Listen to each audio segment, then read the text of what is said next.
are some nasty, dirty little slut pigs. And that is why I love you. Welcome back to this channel. What's up, everybody? Welcome back to another episode of MikeMGTV. And today I'm going to be reacting to something different. Something that I don't do normally on this channel, but I do regularly on my podcast with Mac, Messing with Mac and Mike. I'm going to be reacting to your nasty little slut dick pig stories. Because one thing I love to do on this channel, other than talk about alcohol, is normalize things like sexuality and sex. I like to create a safe space for us to have an open discussion, but also at the same time, roast the shit out of you! Not that safe of a place. It's a safe place. This is a safe space. But if you're taking a fist to the shoulder, I have the right to be like, whoa. You know what I mean? On my podcast with Mac, I have a segment called Hookup Time with Mike, where I read and react to your hookup stories. And it doesn't have to just be gay hookup stories. I like to hear about everyone, no matter what your gender is, no matter what your sexuality is, because we can all be nasty in like the best possible way. It's all welcome here. I like to not only engage in all of it myself, but hear about all of your experiences. I like to talk about this so other people listening or watching can realize that it's not a bad thing to be a sexual person. Sexuality and sexual experiences should not be things that we feel bad about, that we should be judged for. As long as you're engaging in things in a safe way and with consent, who cares? One day, no one's gonna wanna f you. Think about that. Do it while they do. I don't care who you get a little scandalous with. It could be someone that you have a platonic relationship with, it could be someone that you're romantic with, or it could be a one night thank you bam ma'am. Speaking of which, that brings me to the sponsor of today's video. Today's video is sponsored by our friends over at the Muscle app. You guys hear me talk about Muscle all the time. We love them here on this channel. They're a 100% queer-owned app that is different from every other queer community app because they do my most favorite thing in the world. They save my time. They get rid of all the BS and get straight to the point, which I love. It helps communication and helps you find people that are looking for the same thing you are in that moment. Within the Muscle app, there are 3 separate communities. There's the friend category, which is personally coming in handy for me right now. I'm currently outside of LA for a long period of time, back in my hometown. I don't really have a gay community here, but I would love to create one. So thank God for the Muscle app, I can now go on there and find other like-minded queer people who would like to be friends. Go see a movie, maybe grab a cocktail, go bowling, introduce me to new friends, platonic things. Then there's the flirt category. Now this is if I'm looking for Mr. Right. This is when I'm looking for somebody to take me off the market, finally! These are the people that you want to date. These are the people that you want to be more romantic with. That's why this app is called Muscle, because you're not only flexing your downstairs muscle, you're flexing your muscles like your heart and your brain as well. And then finally, there is the fun app. Okay, I say this every time. I don't need to go into deep explanation of what this is, because we know this is where you go when you feel a little frisky, when you got the place to yourself, when you want to have some fun with consent. This is the community you go to when you're just looking for a good time and nothing more. And I love the fact that there's 3 separate communities, because not only can people not see into the community that they're not a part of, it helps avoid any circumstances where you meet somebody, you get excited about it, and then you're let down because they're not looking for or interested in what you currently are. And Muscle is still relatively new, so you could be part of building up a queer community. And there's been a recent development where not only can you find Muscle in the App Store, you can also access it on your desktop or tablet at muscleapp.com. Thank you so much to Muscle for sponsoring today's video and being a 100% queer-owned company that really has the queer community in mind. We love and appreciate you here, and I genuinely think the rest of you will too. Now let's get back to the video. So what I did is I asked you guys on Twitter to email me your nasty stories. And don't worry, I'm gonna keep them all anonymous out of respect for everybody who may or may not be mentioned in these stories, to protect them in their real lives. Because I don't know if you guys know, I used to just talk about my sexual history on here all the time. And then I had to stop because people tried to hook up with me in my real life to get on my podcast or this channel. We've had some wild stories over on the podcast, so the bar might be set a little bit high. I'm expecting y'all to really come through. This is quite possibly a retelling of one of the most awkward situations of my life, but I figure anything for the video. So I'm no stranger of going to bars and leaving back to a house that is certainly not mine, with a person I definitely didn't know when I walked in. Let me just say this, I never bring people back to my house. A, because I want to be in control of getting the fuck out of there and I don't want anyone in my safe space. Also because my house is full of cameras and lights, and every time people come over, they think that they're about to film an OF video.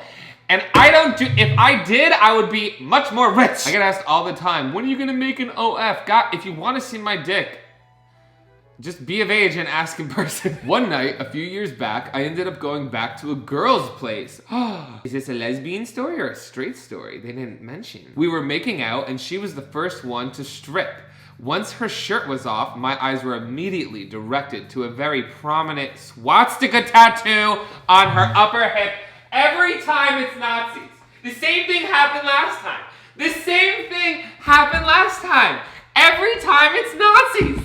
Every time. Why are we still always hooking up with Nazis? Here's the thing. Hold on. I'm not done. Hold on. Do you stay?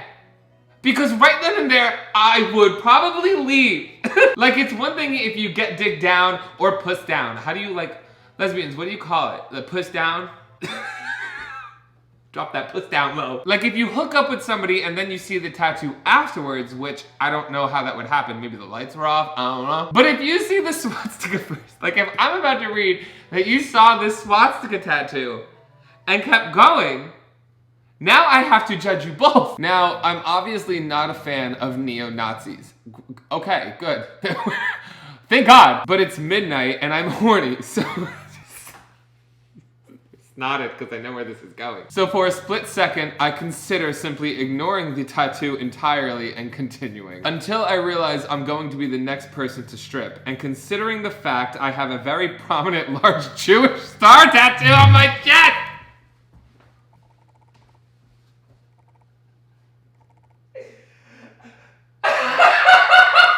How do Jewish people excuse Nazism when just because they're horny? I'm glad I have alcohol for this. This is insane. There's no way this could end well. So I forced myself to bite the bullet and speak up. This is basically how the conversation went. First of all, I give you credit that you spoke up because you could be in a dangerous situation. And I personally, like, what I would recommend to anybody who's in a situation like this to do would be A, leave, lie, run. I don't care what you have to do. This sounds like an unsafe situation.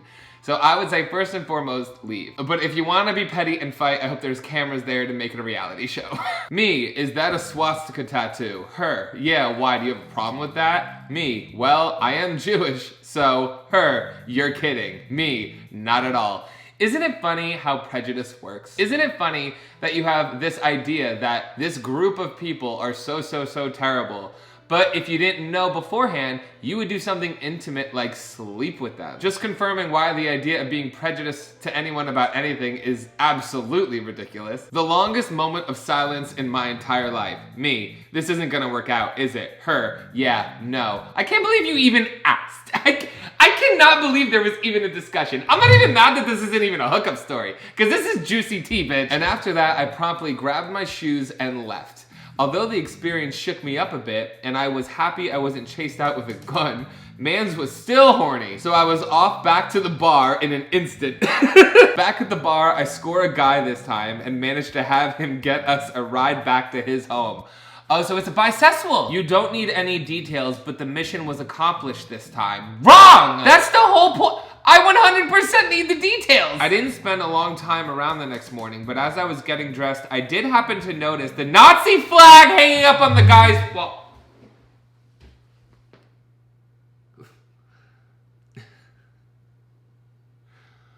What bars are you going to? I also would like do some soul searching and try to figure out why Nazis seem to enjoy you. So I was at my friend's house. He's straight. That's how the best ones always start. Am I right, girls, gays, and theys? And we were having cocktails. Am I right, girls, gays, and theys? And what some would say to be flirty behaviors. Anyway, we took an Uber to the liquor store, and in the Uber, he started putting his hand up my shorts and fondling my flaccid cock. Do people like flaccid cock? I'm not really a flaccid cock fan. I mean, I don't even want people to see my cock when it's flaccid. He went down, cupped my balls, tickled my taint. The straight man went down, cut my balls, which made me giggle, and the Uber driver looked in the rearview mirror and saw something was going on. Tell me the Uber driver pulled over and joined. That would be so hot. I have like such a fantasy of hooking up with an Uber driver. I'm not even kidding. I would be so down for that. One thing that scares me though is imagine being the Uber driver and then hooking up with somebody and still getting a bad rating. That would suck. My friend then started to wiggle one finger into my ass and then two. My straight friend. We We go out and go into the liquor store. You didn't even get to the liquor store yet? You mean you went into this liquor store and this man had 2 fingers smelling like a booty hole and he's got to go to the cash register still? Man, sir, that's how monkeypox gets spread. And my cock bulge was showing through my sport shorts. We get back in the car with Fireball in Yo, in an Uber driver's car with Fireball. Now that's a love story, Taylor Swift, that I think you need to write a song about. We get back in the car with Fireball in hand, and there is this huge black dildo sitting on the seat.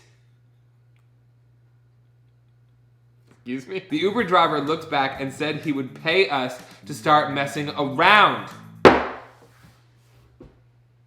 So not only this ride became not only free, but you're able to monetize it? Listen, I know the right thing to do would be for me to yell at you and tell you that this is an unsafe situation. But if you're an adult and you consent to this behavior and you felt safe, and like, who am I to say sex work isn't real work? I believe it is. I would be a hypocrite to say that it wasn't. And this literally sounds like a fantasy for me. I hope my parents aren't watching this video. Oh my God. Hooking up with my straight friend with alcohol while the Uber driver pays to watch us. I feel like I've done this. As we are driving, my friend demands I get on my hands and knees and pulls down my shorts and starts eating my ass. The Uber driver pulls into a park and gets out and opens the back door. Okay, did he ask to join? Because if he didn't originally and now he's trying to, that's extra. Listen, I'm telling you how to be a whore, not a slut, because whores are business people. Money up first. And anything that's not agreed upon in the beginning is extra. My mom is gonna be so mad at me. We get out, and at this point, my dick is f***ing hard as a rock.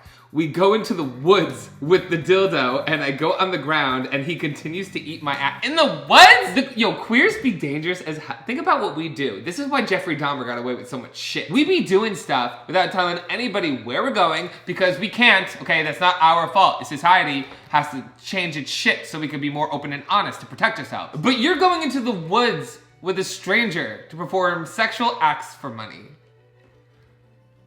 I'm looking at myself in the viewfinder. How many times did you do that? I get on the ground and he continues to eat my ass, fingering it every now and again. Then slides the dildo in me, slow and sensual. He whips out his huge cock and starts f***ing me. Did you get lube at the start? Did you have, wait, ow! Then the Uber driver pulls down his pants and puts his dick in my face and demands I suck it. You better have gotten extra. That's the only reason I'm gonna be disappointed in you. Like, obviously you're safe and you're fine, so like, great. But, so there I was, doggy style, riding on top with my cock bouncing around, then on my back. My friend comes on my hole, then the Uber driver f***s me harder than I've ever been f***ed before and comes on my Yo, see, this is what I'm talking about. See, this is what I mean, guys. For those of you who sent in like one-liners being like, I hooked up with somebody in a shed during a party, f*** you, this is what I want. They both put 2 fingers in my ass and started gyrating, and it came all over. It was so fucking hot, man. Craziest shit I've ever done. Enjoy some pics. What? Oh, they sent pictures. Look at you being you. Amazing. Good afternoon, MikeMGTV. Your tweet has brought to my attention that you're looking for some salacious liaison stories. Liaison?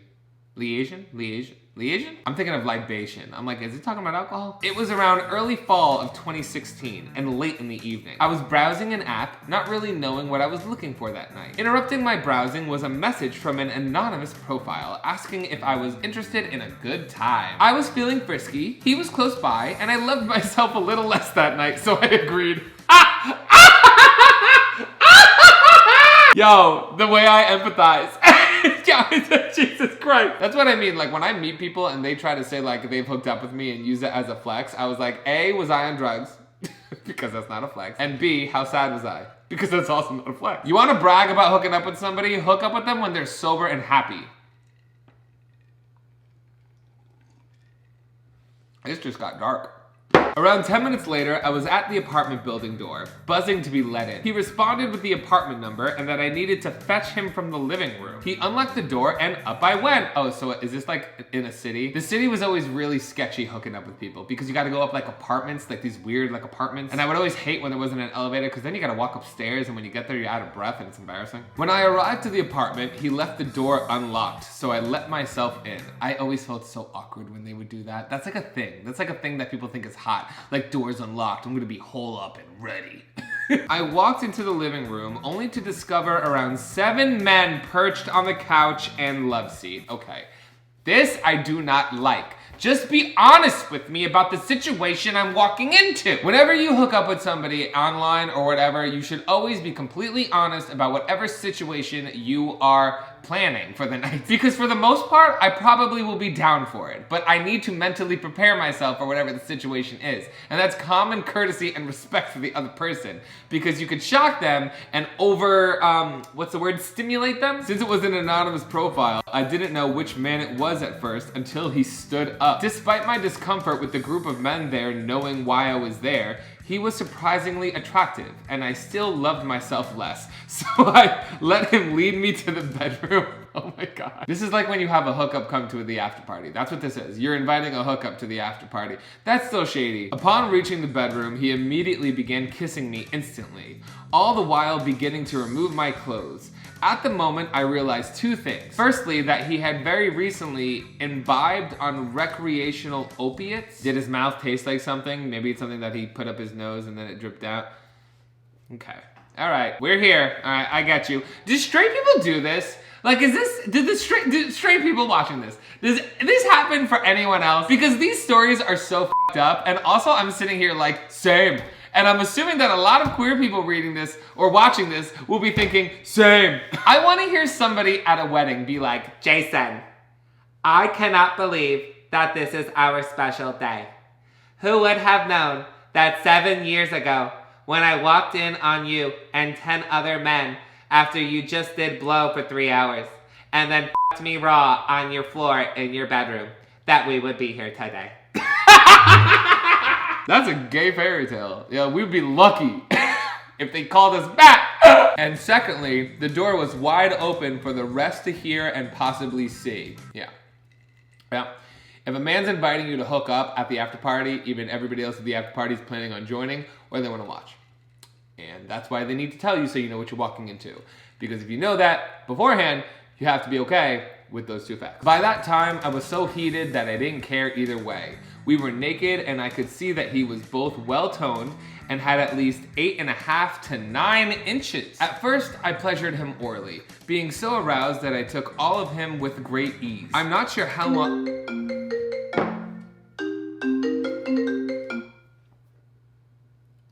Hey, Dad. Hey, Mike, how you doing? I'm not sure how long it was before he flipped me over and slammed me on my back. After that, he wasted no time putting on the condom and slamming his full size into me in a single thrust. At least he put on a condom. That's love. I didn't notice the time going by with the ecstasy I was experiencing. I'm sure he could say the same thing. He then pulled out and unloaded into my mouth. We then decided that the encounter was over and I put on my clothes. I left the apartment and caught the glance of only one of the men as I left. We exchanged knowing glances and I got back to my car. Once I got there, I realized that in my hazy, aroused state, I had forgotten my underwear. Girl, leave it, leave it, leave it. Don't go back.